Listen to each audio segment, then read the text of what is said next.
see all of you tonight. Amen. Be in prayer for my wife. She wasn't feeling well, and said she thought she was just gonna try to lay down and see if she could get feeling better. Scratchy throat and all that stuff, So it's that time of year. And Brother Ray desires our prayers tonight. He's got an issue with too much iron in his blood, and so doctors are going to be looking at him about that and medicating him. And so we're just praying to the Lord. There you go. But he's got a lot of iron, I got a lot of sugar. Does that make you sweeter? No. Like Tommy said, you gotta stay away from sweets and I gotta stay away from magnets.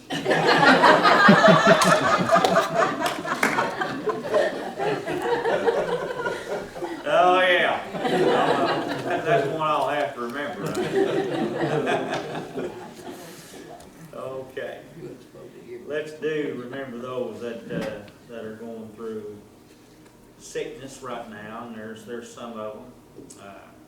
My brother, he's been sick for a week and found out he got a brand new grandson. And so I've been texting him about that. But there's folks that really need prayer. Remember Jackie. Yes, amen. And Frank Linda. Frank Landy, yes, Frank wasn't feeling well tonight. Still remember Shirley Kay. She's having it pretty hard with the loss of the baby. So still remember Amen. her in our prayers. Remember that. Any others?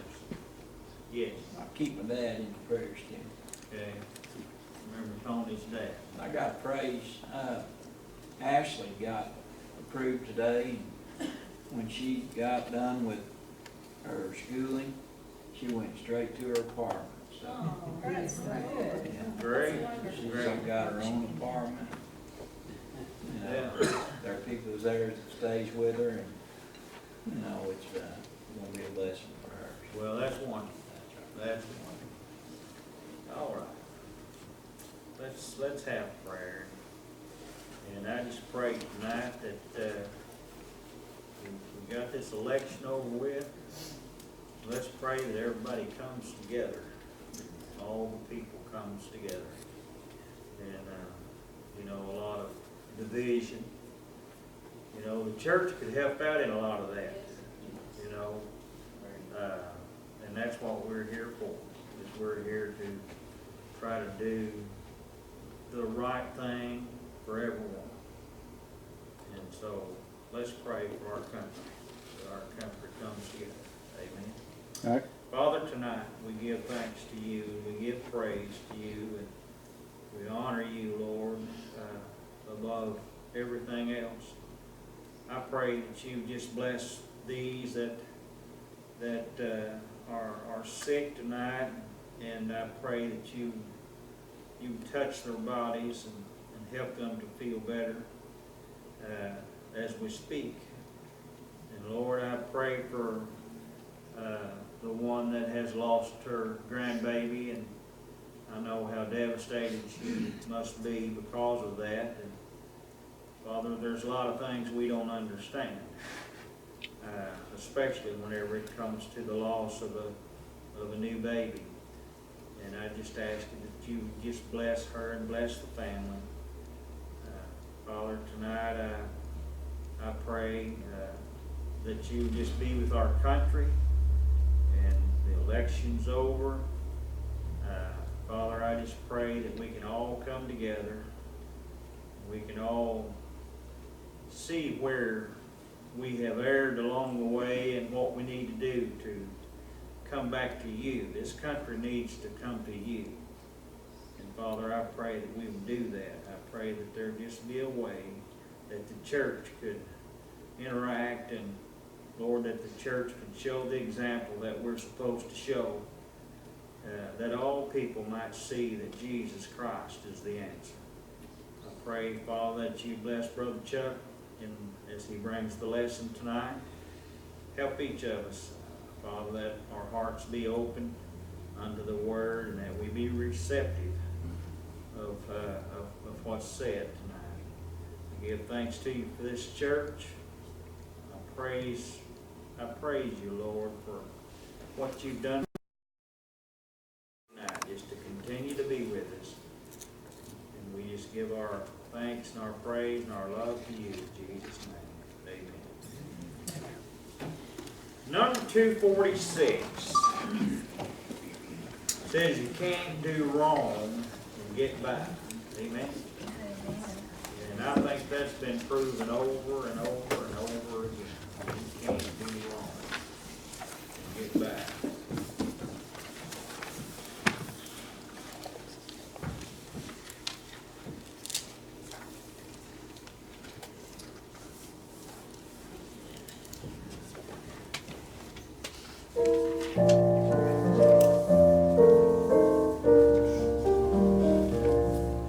There's a God who's standing at heaven's door. He's looking this universe o'er, and he sees each mortal with a searching eye. You can't do wrong and get by. You can't do wrong and get by. No matter how much you may try, nothing hidden can be, everything he does see. You can't do wrong and get by. Out into the darkness you alone may go, and seek for the wicked one's soul. There's an eye that's watching from the throne on high. You can't do wrong and get by. You can't do wrong and get by. No matter how much you may try, nothing hidden can be, everything he does see. You can't do wrong and get by.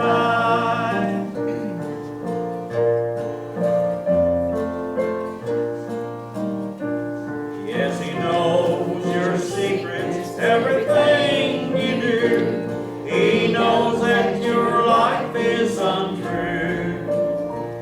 You can never deceive him, there's no use to try. You can't do wrong and get by. You can't do wrong and get by. No matter how much you may try, nothing hidden can be, everything he does see. You can't do wrong and get by. Amen. How about 245 on the other page? 245. All right, an empty mansion.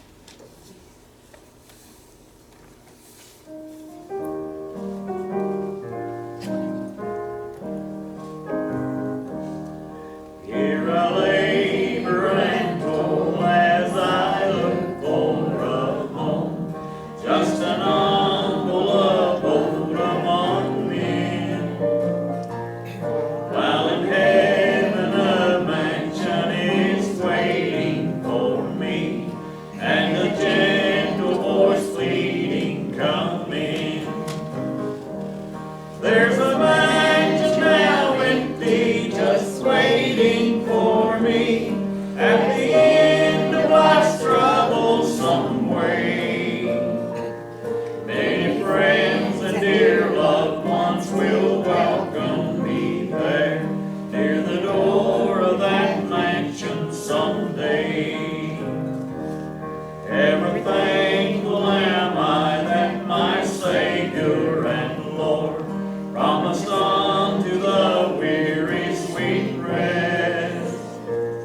Nothing more could I ask than a mansion above, there to live with the saved and the blessed.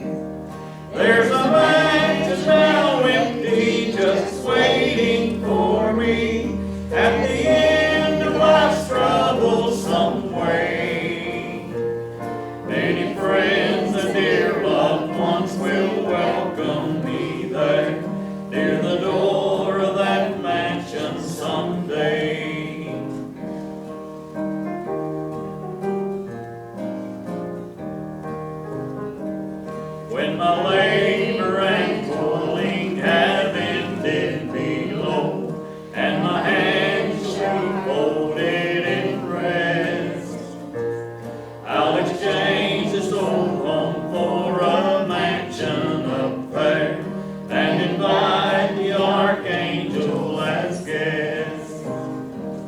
There's a mansion now empty, just waiting for me at the end of life's troublesome way. Many friends and dear loved ones will welcome me there, near the door of that mansion someday. Number 11? Number 11, all right. A crown of thorns.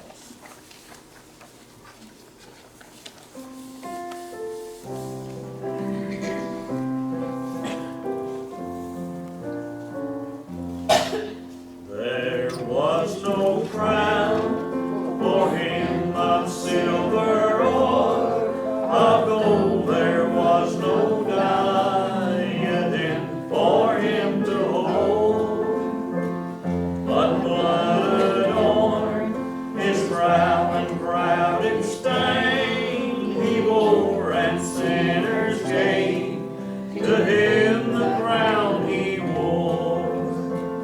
A rugged cross became his throne. His kingdom was in hearts alone.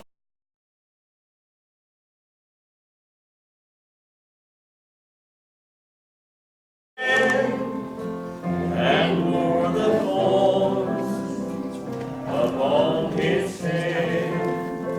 He did not reign upon the throne of ivory, but died upon the cross of Calvary. For sinners there he counted all he owned, but loss and peace surveyed his kingdom from a cross. A rugged cross became his throne. His kingdom was in hearts alone. He wrote his law in crimson red, and wore the thorns upon his head.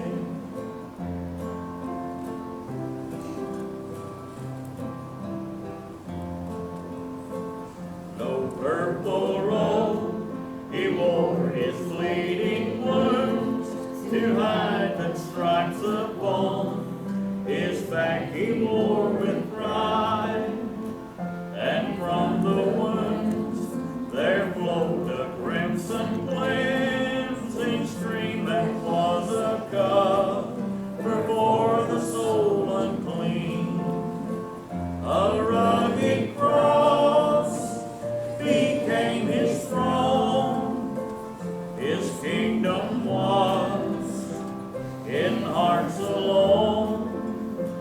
He wrote his song in crimson red, and wore the thorns upon his head. Amen.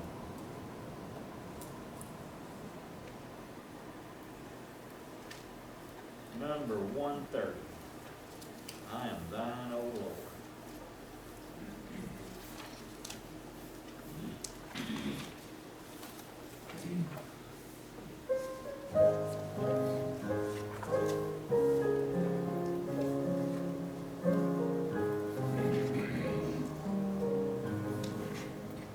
I am thine, O Lord, I have heard thy voice, and it told thy love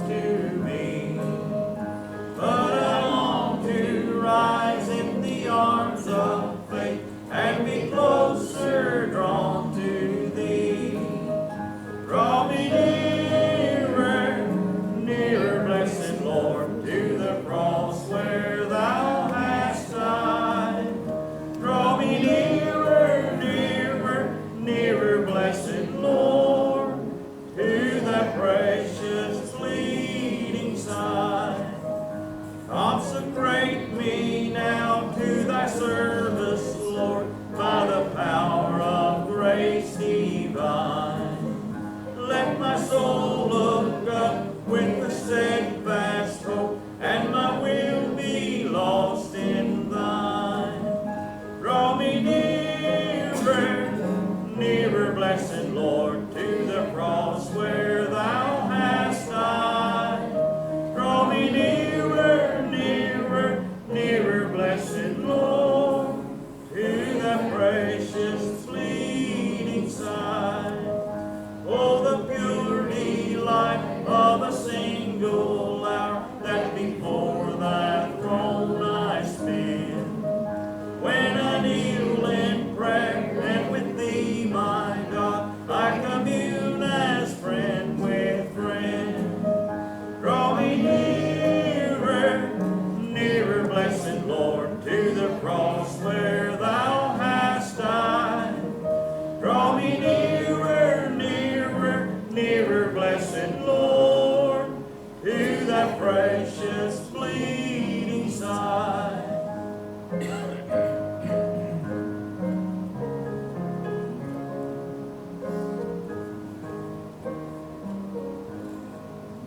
There are depths of love that I cannot know till I cross the narrow sea.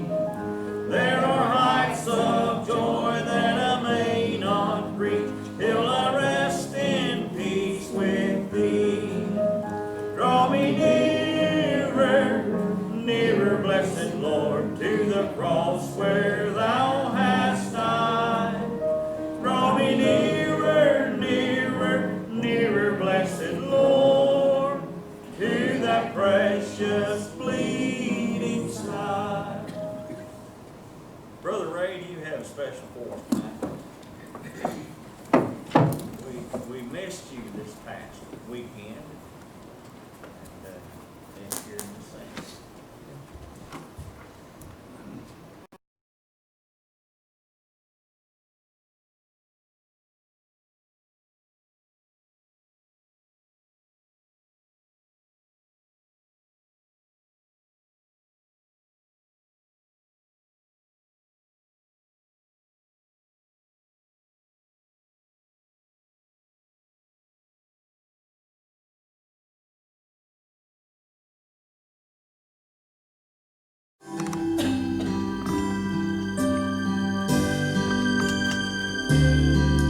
Go ahead, drive the nails in my hands, laugh at me where you stand.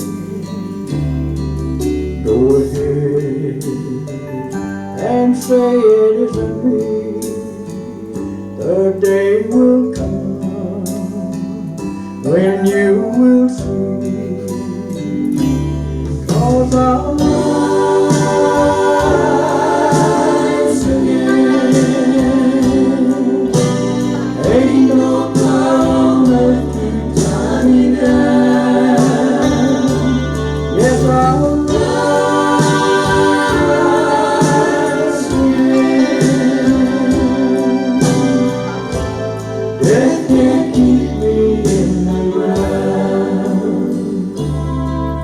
Go ahead, off my name, my love for you is still the same. Go ahead, bury me, but very soon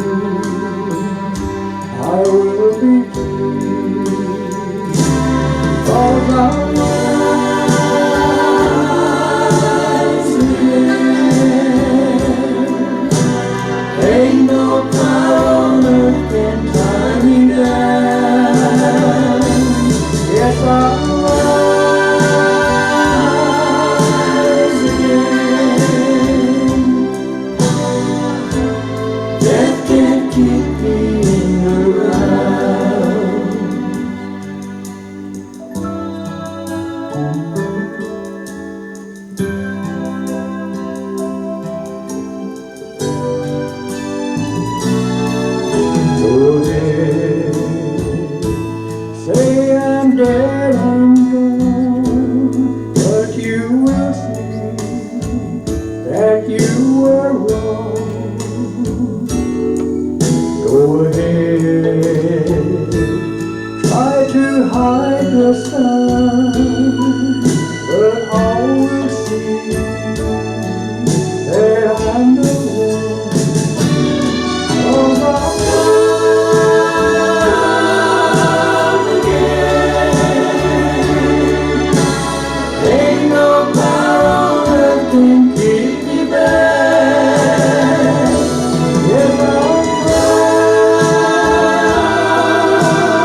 bring my people back.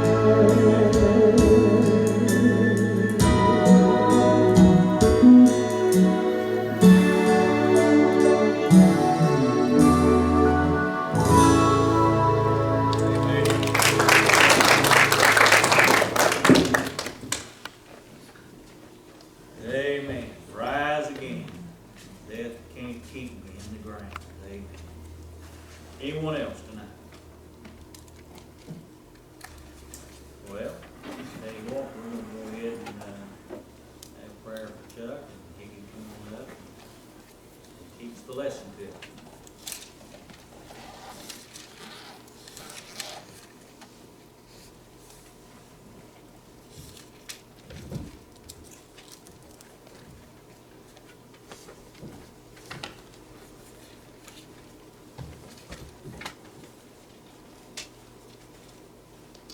Our Father, we pray that Brother Chuck comes to teach our lesson tonight. Father, I just pray that your word would speak to us, that it would lodge in our hearts, that it would strengthen us, that it would cleanse us. And Lord, I pray as we study tonight, that it just be something that would open our eyes to what you would have us to see in this word. We thank you for Brother Chuck. We know, Lord, that he studies and he prepares and he wants to do the very best he can in bringing the lesson to us. Help us, Lord Jesus, just to always remember and be in prayer for him. In Jesus' name I pray. Amen. Amen.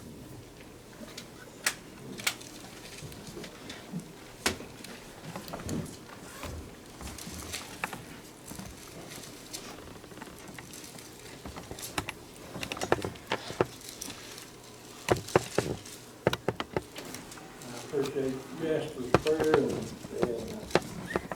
asking for, God's guidance and direction in this. And,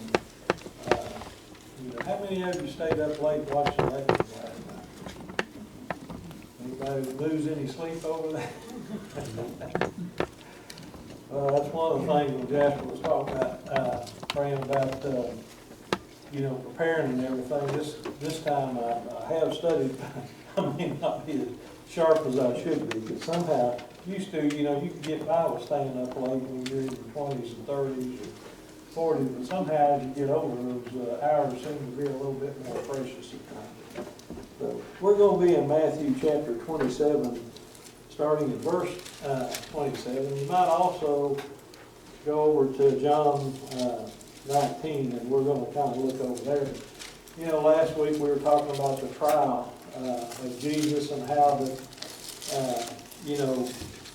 Pilate had tried to find every way possible to let Jesus go. He tried, to do everything in his power to get to the point where he could just release Jesus back to them after they saw what pitiful shape he was in. And surely he could pose no threat to them after the beating and the scourging and everything that he had had. And, Pilate even said, 2 different times, he said that I find no fault in him, there's no guilt in this man. And he washed his hands of it, saying he didn't really want to be held responsible for innocent blood. And yet you see the Jews over and over, yelling and screaming for the crucifixion of Christ. And what an odd place for the wickedness of man and the love of God to be over the cross. You think of all the different places where it could be displayed, or you'd think that it might be. And yet God chose this way and this method and this manner in order to display his love. So as we read through Matthew, I want you to see the wickedness of man. It's kind of odd because remember Matthew, when we started this study, we talked about how that Matthew portrays Jesus as king, and it was written, more towards the Jewish people. And how John, when we'd studied it several years ago, we talked about how that John portrayed Jesus, as God. And he stressed the love of God continually over and over. And when we read these two verses, I want you to kind of compare them, because in Matthew, you're going to see Matthew stressing, you know, the wickedness of man and how bad man treated God. And in John, you know, when we get into it a little bit later too, probably next week more than this week, but we read those verses. We'll be over John 19 in a little bit, but you'll notice how God extends his love and his compassion, and it's shown in there. But in this verse, as we read through it in verse 27 through 44, look on how the wickedness first of all of these soldiers, as they scourged Christ, you know, there was no compassion. They didn't care. They were just doing a job, and, you know, but the thing was, they enjoyed it. You know, they enjoyed the cruelty, and that was part of their life. That just shows the depravity and the wickedness of mankind. Then you see the one who should have been, you know, that was the governor, Pilate, should have been the one in charge of everything. And yet his wickedness in betraying an innocent man, and his wickedness in complying with the taunts and the wishes of other people, you know, to kill somebody that wasn't worthy of death. And then the wickedness of the Jewish rulers, as they're the ones, you know, the religious group, the ones who should have been pleading for God and pleading for Jesus' life. They were there pleading instead, you know, out of the wickedness of their evil religious hearts, their misguided deal. They thought they were doing God a favor, and what are they trying to do? They're trying to kill God, you know. And then the wickedness of the people, even the ones that passed by. You know, the only one that we're going to see in here that really wasn't wicked is going to be Simon of Cyrene. So anyway, in chapter 27, I think it's verse 27. Let's go back up into 26 and kind of sets it up. It says, Matthew 27, verse 26. Then released he Barabbas unto them, and when he had scourged Jesus, he delivered him to be crucified. Then the soldiers of the governor took Jesus to the common hall, and gathered unto him the whole band of soldiers. And they stripped him, and put on him a scarlet robe. And when they had planted a crown of thorns, they put it on his head, and a reed in his right hand, and they bowed the knee before him, and mocked him, saying, Hail, King of the Jews! And they spit upon him, and took his reed, and smote him on the head. And after that they had mocked him, they took the robe off from him, and put his own raiment on him, and led him away to crucify him. And as they came out, they found a man of Cyrene, Simon by name. Him they compelled to bear his cross. And when they were coming to the place called Golgotha, that is to say, the place of the skull, they gave him vinegar to drink mingled with gall, and when he had tasted thereof, he would not drink. And they crucified him, and parted his garments, casting lots, that it might be fulfilled which was spoken of the prophet. They parted my garments among them, and upon my vesture did they cast lots. And sitting down, they watched him there, and set over his head his accusation written, This is Jesus, the King of the Jews. Then were there two thieves crucified with him, on the right hand and another on the left. And they that passed by reviled him, wagging their heads, and saying, Thou that destroyest the temple and buildest it in 3 days, save thyself if thou be the Son of God. Come down from the cross. Likewise also the chief priests, mocking him, with the scribes and elders, said, He saved others, himself he cannot save. If he be the King of Israel, let him now come down from the cross, and we will believe him. He trusted in God, let him deliver him now, if he will have him, for he said, I am the Son of God. The thieves also that were crucified with him cast the same in his teeth. You know, isn't it interesting? I forgot to mention, you know, the thieves also, even the ones that were being crucified with him, even they, you know, they show their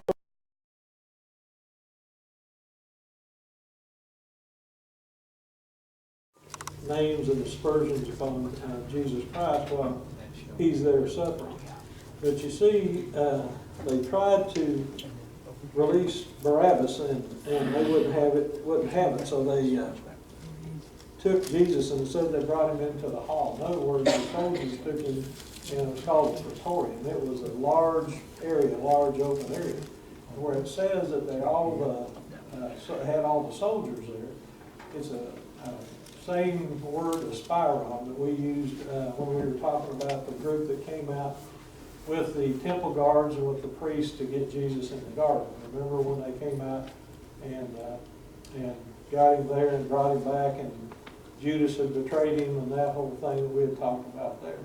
That's about 600 men. So for some reason they had the whole group of them, the whole 600. Now whether these men were from, you know, they probably weren't Italians. They were probably men that were conscripted into the Roman army, and that was common in that day. They would conscript people into the army from the different provinces and different areas, you know, as they would overtake them. They tried to get ones that would speak a common language. So more than likely these were probably Syrians or someone from that area that would speak Aramaic, so that when they were in Palestine or in Jerusalem and Caesarea and that area, they would be able to communicate with the Jews and with each other and with the people of that region. It was a common language. But these men were hardened soldiers. They were probably the ones that accompanied, there was a deal called Fort Antonio in Jerusalem. They kept a group of soldiers at Fort Antonio to keep Jews from rioting and from keep peace and order in that city. But it was probably this group that had come up with Pilate from Caesarea and had made that trip up with him. You know, last week we talked about all the trouble that Pilate had out of the Jews and how that he was walking a tightrope already with Tiberius Caesar, because the Jews had reported him on 3 or 4 different occasions. He had caused the death of several of the Jews. He had murdered several of them to try to quell riots, that he is actually the one that started them by the things that he did and actions that he took, you know. So when the Jews come to him this time and they say, you know, well, I'll release to you, it's my habit to release somebody, I'll release Barabbas. They say, no, we don't want Barabbas, we want you to crucify him. And Pilate tries to get out of that. Let's go over to John 19. We'll start at verse 1.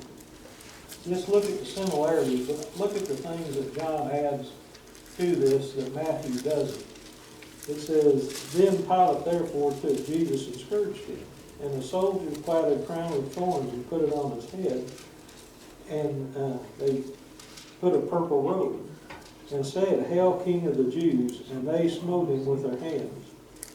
Pilate therefore went forth again and saith unto them, Behold, I bring him forth to you, that ye may know that I find no fault in him. Then came Jesus forth, wearing the crown of thorns and the purple robe, and Pilate said unto him, Behold the man. When the chief priests, therefore, and the officers saw him, they cried and saying, Crucify him, crucify him. Pilate saith to them, Take ye him and crucify him, for I find no fault in him. Again, this is the third time that basically he's saying he's not guilty of anything, certainly nothing worthy of death. The Jews answered him, We have a law, and by our law he ought to die, because he made himself to be the Son of God. When Pilate therefore heard that saying, he was the more afraid, and went again into the judgment hall of Praetorium, and saith unto Jesus, Whence art thou? And Jesus gave him no answer. Then saith Pilate unto him, Speakest thou not unto me? Knowest thou not that I have power to crucify thee, and I have power to release thee? Jesus answered, Thou couldst have no power at all against me, except it be given thee from above. Therefore he that delivered me unto thee hath the greater sin. From thenceforth Pilate sought him to release him, but the Jews cried out. And listen to this. If thou let this man go, thou art not Caesar's friend. Whosoever maketh himself a king speaketh against Caesar. When Pilate therefore heard that saying, he brought Jesus forth and sat down in the judgment seat in the place that is called the Pavement, but in the Hebrew, Gabbatha. And it was the preparation of the Passover, and about the 6th hour, and he saith unto the Jews, Behold your king. But they cried out, away with him, crucify him. Pilate saying then, Shall I crucify your king? The chief priests answered, We have no king but Caesar. Isn't that interesting? You know, any other time, they would take no side at all with Caesar for sure. And for them to call a pagan their king was really completely against anything. You can see in every bit of this, these Jews were so set upon, you know, they said, we have a law that says, you know, he's guilty of death because he called himself the Son of God. Well, Pilate couldn't kill him because of the law of the Jews. And the Jews couldn't kill him because, you know, they didn't want to defile themselves, because remember, this is the Passover. And these Jews from Jerusalem celebrated the Passover on this day, which just happened to be Friday, the day before the Sabbath. So they didn't want to defile themselves so they could take the Passover. They wanted him done away with. You can see how they are pushing and pushing to have Jesus crucified. And you can just see the wicked, evil intent of their heart.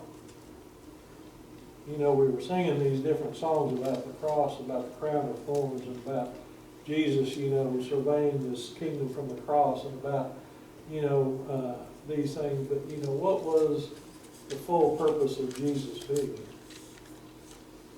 One thing, you know, it exposed the wickedness of man, because we go back into Matthew, you know, you read that these Roman soldiers took him and they beat him. He'd already been beaten 2 other times at least. He'd been spit upon. Then he's scourged. And we talked about that scourging.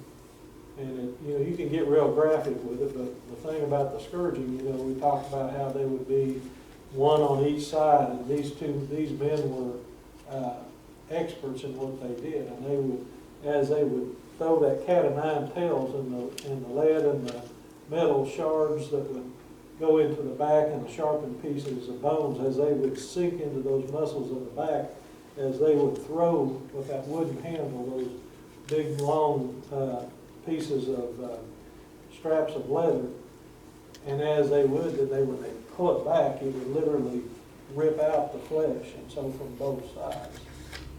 You know, you think about, why would God allow such a cruel thing to happen to our Lord?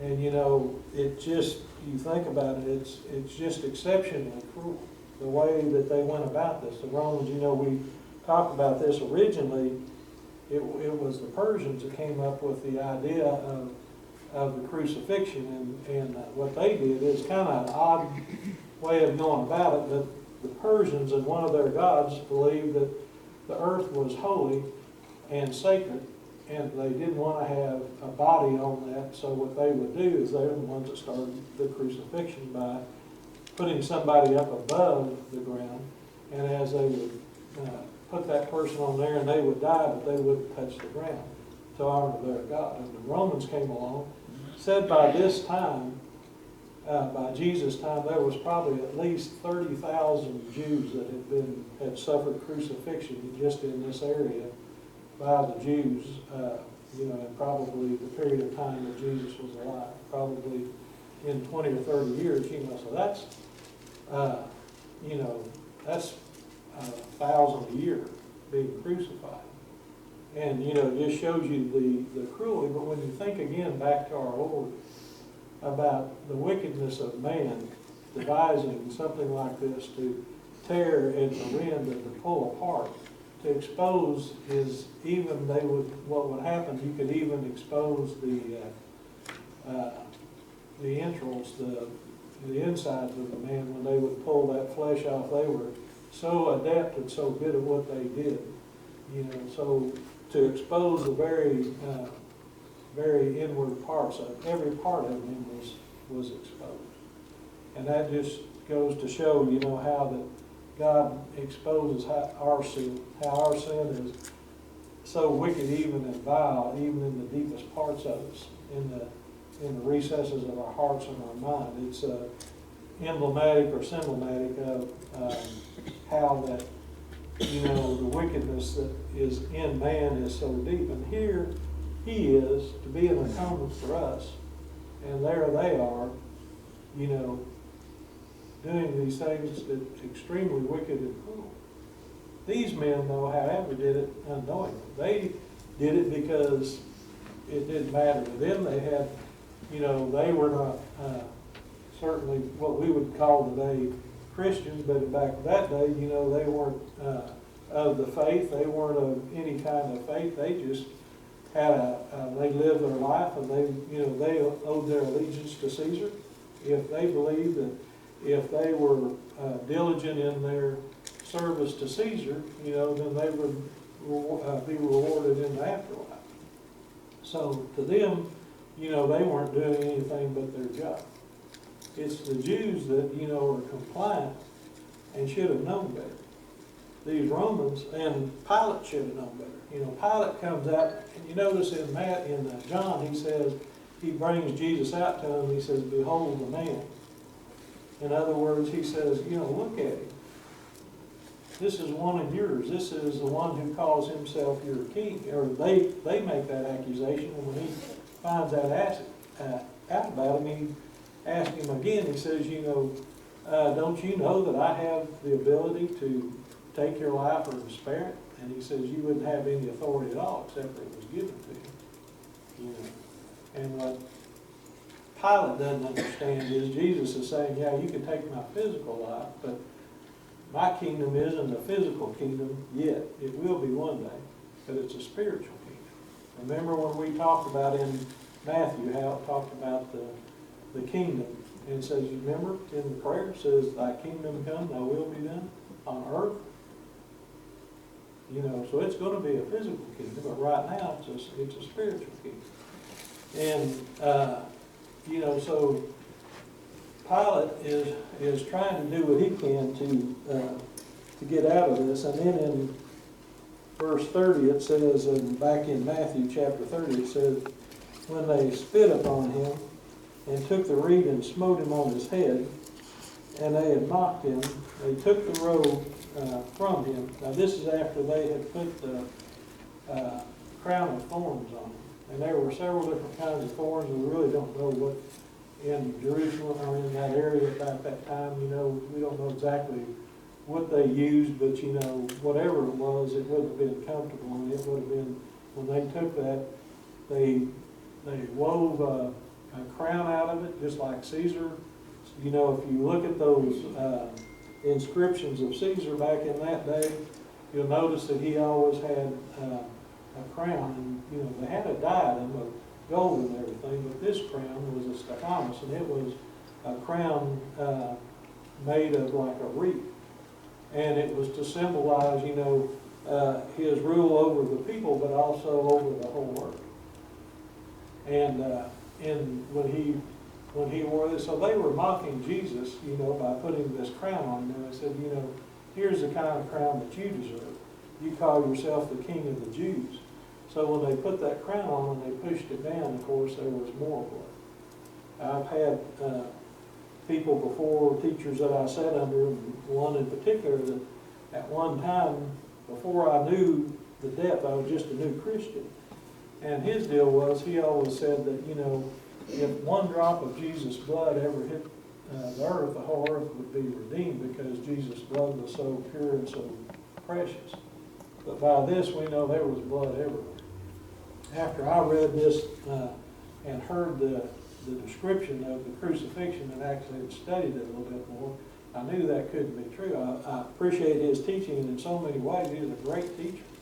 But in that area, you know, there's no way, with all the beatings, with all the different things that happened to him, that there couldn't have been, you know, blood everywhere. And as they put that crown of thorns, it would have been even more so, even more blood coming down. You know, that as you look at Christ, he was described as a sacrificial lamb. And whenever they would take a lamb and sacrifice it, they would slit its throat and spill its blood out over the altar. And then they would go ahead and cut it up and do different pieces. And the priest would take some, you know, and then it'd be given out from that point. Well, his body has been given out to the whole world. Without the shedding of blood, there's no remission for sin. And so that death that he was dying, that he had to die, or that he knew he was going to die that day, that was for us all. He foretold that, you know, and tried to prepare his disciples for it. And as they stood back and watched, and as his own mother stood back and watched, and John, you know, took her to take care of her and so on. So you look at it, and it was something, you know, of a love story as to what he did for us. I can only have life through him and have it abundant, but I can only be saved through the blood of Jesus. That's the only way that I can come to it. And that seemed to be a violent way, you know. It is, because you think about like what you're talking about with the sacrifice, you know, when they bring the lamb in there, the lamb isn't really fighting, because it really doesn't even know what it's facing. Doesn't even know, and as a matter of fact, like we were talking about, that instrument they use to cut the throat of the lamb, most of the time the lamb would bleed to death, not even realize what was going on. And in Jesus' instance, you think about that, you know, it says he was as a lamb led before the shears in Isaiah. And, you know, when you think about this stuff, like the crimson, well, John calls it purple robe, and Matthew calls it a red robe, and also I think Luke calls it a purple robe. But kind of reminds you of Isaiah chapter 1, verse 18, where it says, those your sins be as scarlet, you know, they'll should be white as snow. And it's just, when you look at it, when you think about it, Jesus came to this point, unlike the lamb, even though he was silent, he didn't protest. You know, he knew what was going to happen.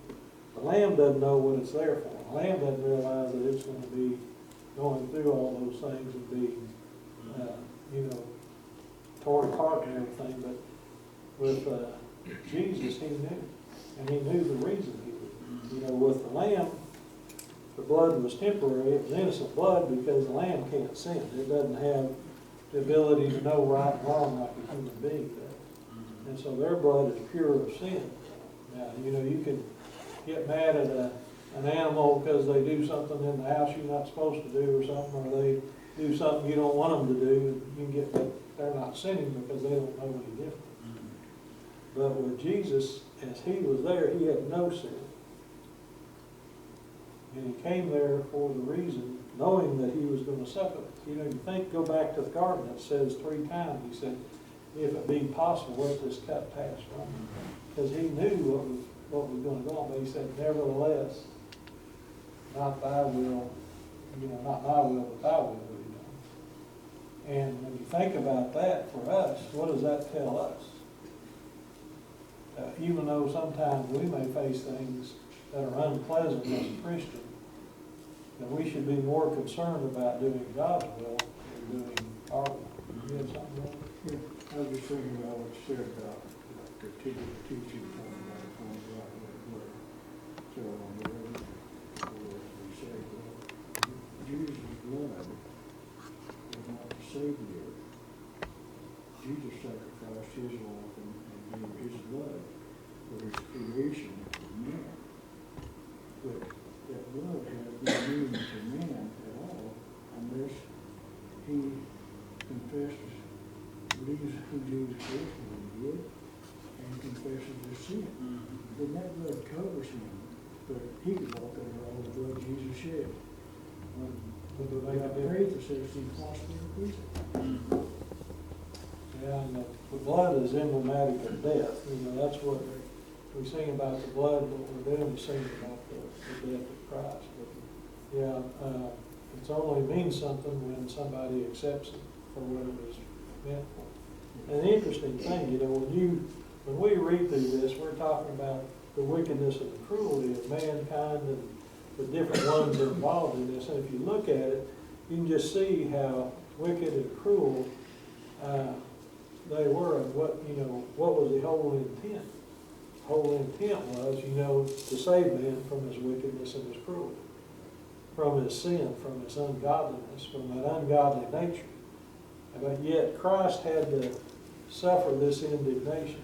And the thing about it is, every time I study this and every time I read about it, and then I think about my sin, and I think about, Lord, I don't want to sin anymore. I don't want to commit, because if every slap in the face, if every lash of that whip, if every pound of that nail, if every agonizing hour on that cross was caused by my sin, that just shows you how serious. We just kind of slough off or just pass off sin and lightly confess it sometimes. But, we talked a little bit about this last week about just how God looks at sin. And this is how he looks at it. It says that in Isaiah 2 that he said his vision was marred above that of any other man. In other words, to look upon him, by the time he gets to the cross, he's so beaten and everything, you can't even tell by his face that he is a man. And it's just not even that same thing. And Jesus suffered all of that for my sin. That ought to make us think, God help me not to sin. God keep me from sin. But yet by our very nature we know we're going to sin. But it's still these things that we take so lightly a lot of times, and these things that we, say, oh, God forgive me of this or that. We ought to look at this and say, if it cost my Savior this, then I need to be a little bit more careful in my walk as a Christian, in my talk as a Christian, in my attitudes, in my thinking as a Christian. If it cost him one slap in the face, one spit in the face, one nail-pierced hand or foot, then I need to be, we can't go back and change it. God said, you can't do anything for your sin. But Christ can. Christ is the only one that could do something for our sin. And every time we confess our sin, we're going back to the cross and saying, I know that that's why you were there. That's why you went there, was because of what I did. Every sin that I'll ever commit, every sin that I have committed, is already paid in full. That's why when Jesus says, it is finished, that term for it is finished, the tetelestai in the Greek, and what it means is paid in full. Jesus says it is finished, and he gives up his spirit on the cross, and it returns, to God. When he goes through that, he says, I paid in full. But you can't ever say that I have sinned a sin that Jesus can't pay for. Jesus says paid in full. You can never say I've crossed the line to the point that God can never forgive me, because Jesus says it's paid in full. I love that term, paid in full. You and I couldn't do it. It was a debt we couldn't owe. It was like that parable. Remember a few weeks ago we were doing the parable about the man that owed more than he could ever pay back in 100 lifetimes. He could never pay back. It was a massive amount. And yet that judge forgave him of that debt. And that's the way it is with Jesus. We could never, there's nothing in us, of us, there's nothing that we can obtain, there's nothing that we can do to pay for even one sin. It's what it took was Jesus going to the cross. And Jesus suffered in an unbelievable, as we read through this, you can just see how unbelievable it was, and if we were there, we probably would have been yelling, crucify him, crucify him. You say, oh, no, I'd never do that. I'd never do that. But, you know, you think about this, go back into Acts, and what does Acts say? It says there were many of the priests that believed on him. Many of these people right here that were crying, crucify him, let his blood be upon us and upon our children.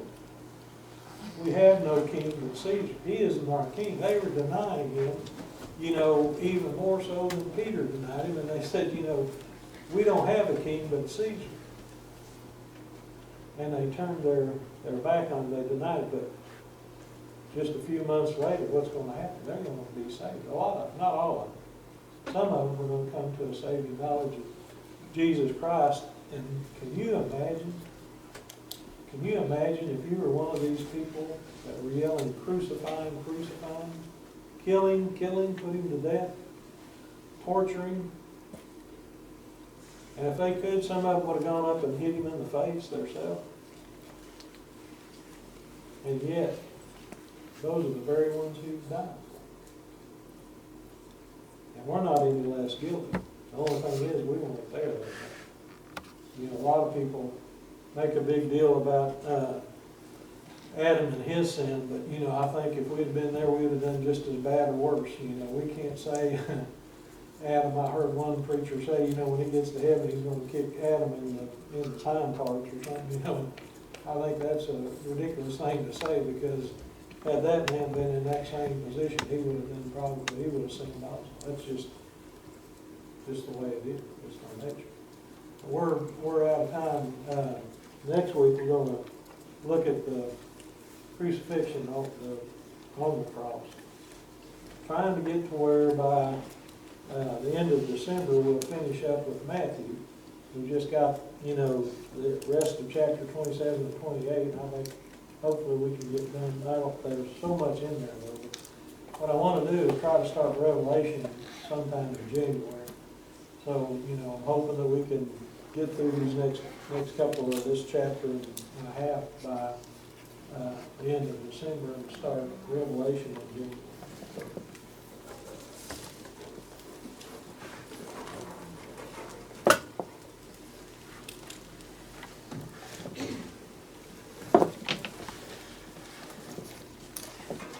Amen. Is there any announcements before we dismiss tonight?